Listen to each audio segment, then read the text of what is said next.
অন্যায় অবিচার যেই অভিযোগগুলোর ক্ষেত্রে এসেছে, আমরা যেন ভবিষ্যৎটা ডিফারেন্ট হয়, এই জন্যই তো আজকে এই দায়িত্বগুলিতে আসা আমাদের পুরা যেই পরিষদের। এত মানুষের রক্তের উপর দিয়ে আমরা দায়িত্বে এসেছি, এখানে দুর্নীতির ব্যাপারে তো আমাদের কঠোর হওয়া ছাড়া আর কোনো উপায় নাই।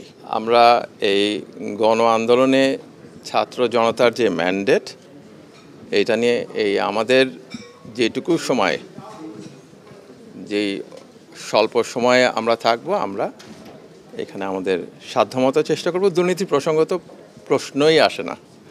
আমাদের আলোচনা আছে এই কাজগুলো করার ক্ষেত্রে, এবং যেটা বললাম গ্যাসের চাহিদাটা আছে, মন্ত্রণালয় চালানোর জন্য ঘোড়াশালের ক্ষেত্রেও কিছুটা আছে, এগিয়ে নিয়ে যাওয়া এবং পরিবেশ বান্ধব অবস্থায় জাহাজ শিল্পের ক্ষেত্রেও যেন এই পরিকল্পনাটা থাকে।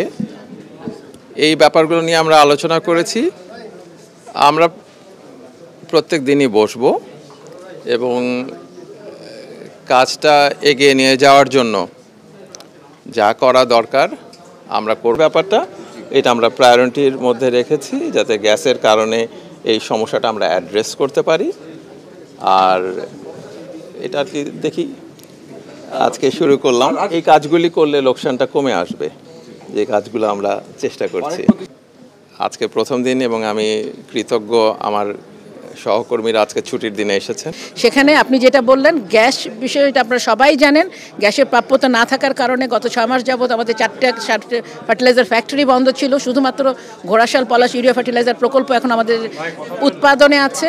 এবং চামড়ার ব্যাপারেও স্যার বলেছেন সর্বোচ্চ চেষ্টা করে প্রায়োরিটি নির্ধারণ করে কালকে থেকেই স্যার প্রতিদিন আমাদের সঙ্গে বসবেন এবং অ্যাচিভমেন্টটাকে কত দ্রুত সামনের দিকে এগিয়ে নিয়ে যায়, এগুলো স্যার বলেছেন ক্রস কাটিং ইস্যুগুলোকে সবচেয়ে প্রায়োরিটি দিয়ে অ্যাড্রেস করতে।